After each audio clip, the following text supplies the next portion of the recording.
Today I'm going to be reading something called The Guide to Allyship. The Guide to Allyship is an open source starter guide to help you become a more thoughtful and effective ally. To be an ally is to 1. Take on the struggle as your own, 2. Transfer the benefits of your privilege to those who lack it, 3. Amplify voices of the oppressed before your own, 4. Acknowledge that even though you feel pain, the conversation is not about you, 5. Stand up even when you feel scared, 6. Own your mistakes and decenter yourself, and 7. Understand that your education is up to you and no one else. Do you want to be an ally? Think of this guide as one of many starting points in your journey to become a better ally. This guide isn't meant to be comprehensive, nor is it perfect. There are people far more versed than I who have dedicated their life's work to this sort of education. In light of recent events and tragedies, I've been hearing the word ally a lot.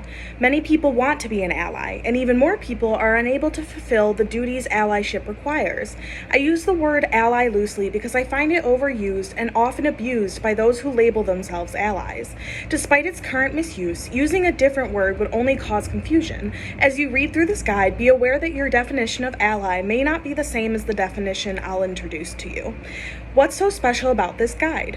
There are many great guides out there, and I acknowledge their existence. What's different about this guide is that it's open source, meaning anyone can contribute to it, and it doesn't get into specifics, racism, transphobia, gender, discrimination, etc. And that's by design. This guide can't and shouldn't be everything to you. At some point, you need to take responsibility and further your education. When you're done with the guide, please find ways to learn more. Finally, this is a resource to help anyone considering allyship better understand the pros and cons of what being an ally entails.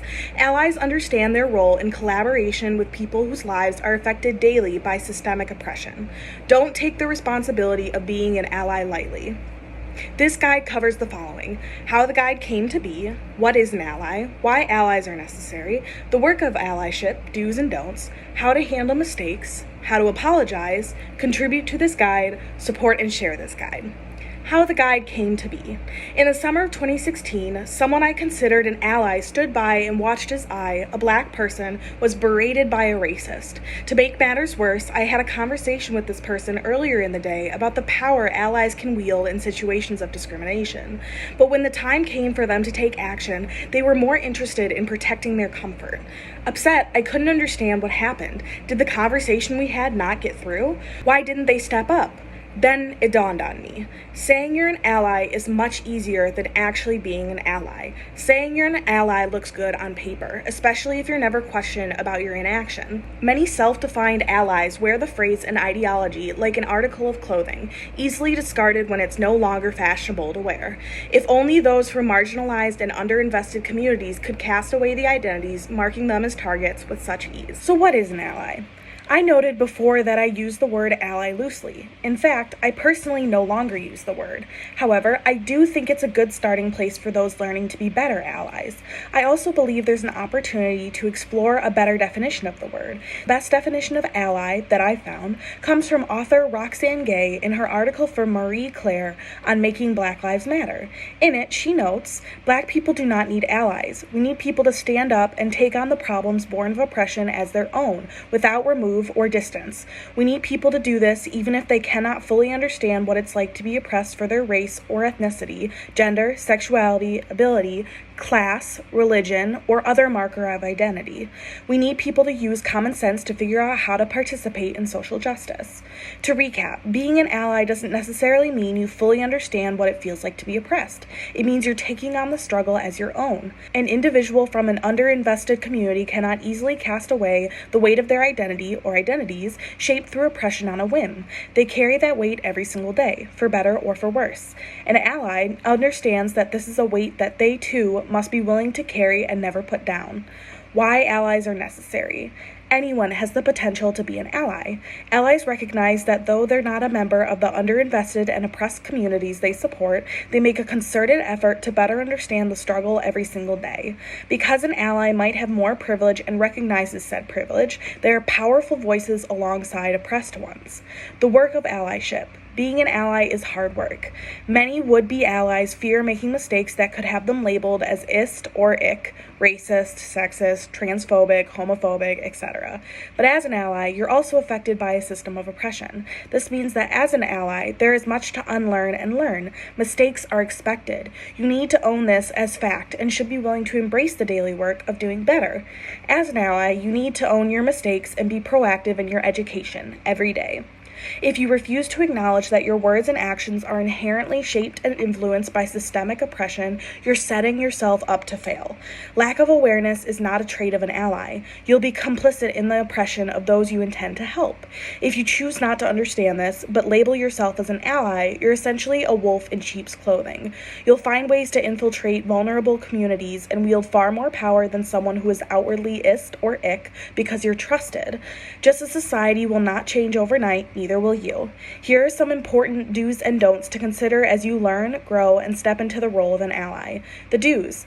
Do be open to listening. Do be aware of your implicit biases. Do your research to learn more about the history of the struggle in which you are participating. Do the inner work to figure out a way to acknowledge how you participate in oppressive systems. Do the outer work and figure out how to change the oppressive systems. Do use your privilege to amplify, digitally and in person, historically suppressed voices. Do learn how to listen and accept criticism with grace, even if it's uncomfortable. Do the work every day to learn how to be a better ally. The don'ts. Do not expect to be taught or shown. Take it upon yourself to use the tools around you to learn and answer your questions. Do not participate for the gold medal in the Oppression Olympics. You don't need to compare how your struggle is just as bad as a marginalized person's. Do not behave as though you know best. Do not take credit for the labor of those who are marginalized and did the work before you stepped into the picture. And do not assume that every member of an underinvested community feels oppressed. Boots and sandals. How to handle mistakes. While mistakes are to be expected, what's the best way to go about resolving them?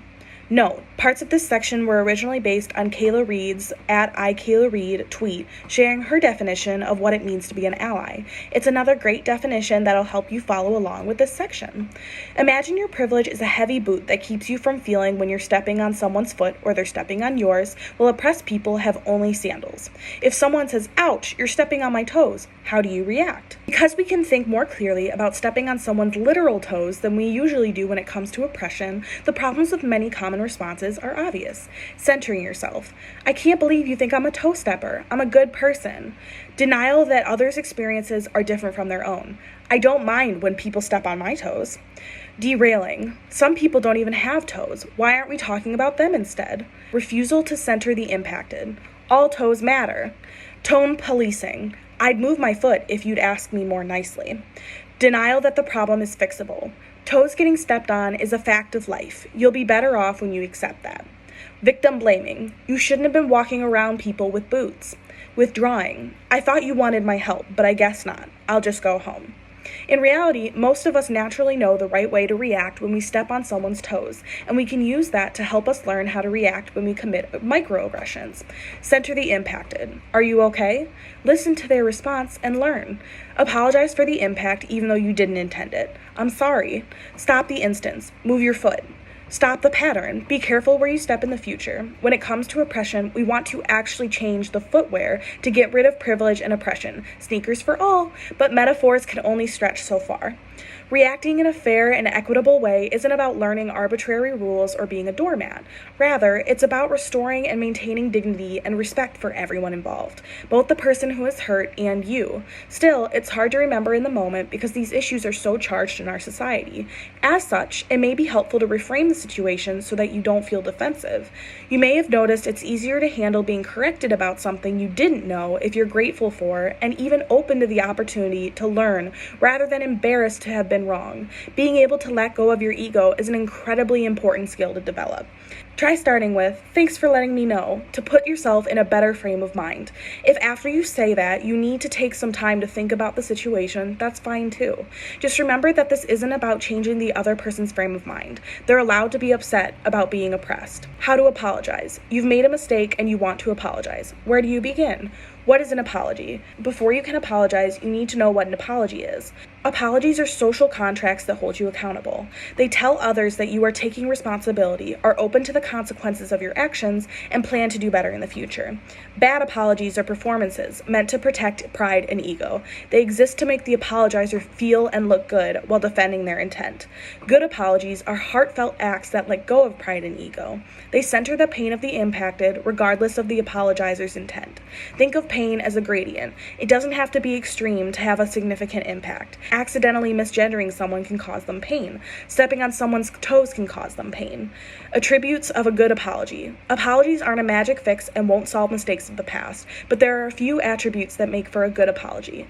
Timely, delivered at the right moment in the right place and time. Consider the context in which you want to apologize and how that might affect not only you, but also the person receiving your apology. Context can include your current mental state. Are you feeling defensive, upset, nervous, calm? The physical space you're in, private or public area, or the apology's medium, phone, online, text message, or in person. Respects boundaries, given when the person receiving the apology consents to it. Your desire to give an apology right now doesn't mean that the receiver is ready for it. Some people need space to process, and you should respect that. When they're willing to reconnect, if at all, they may let you know, or they may not.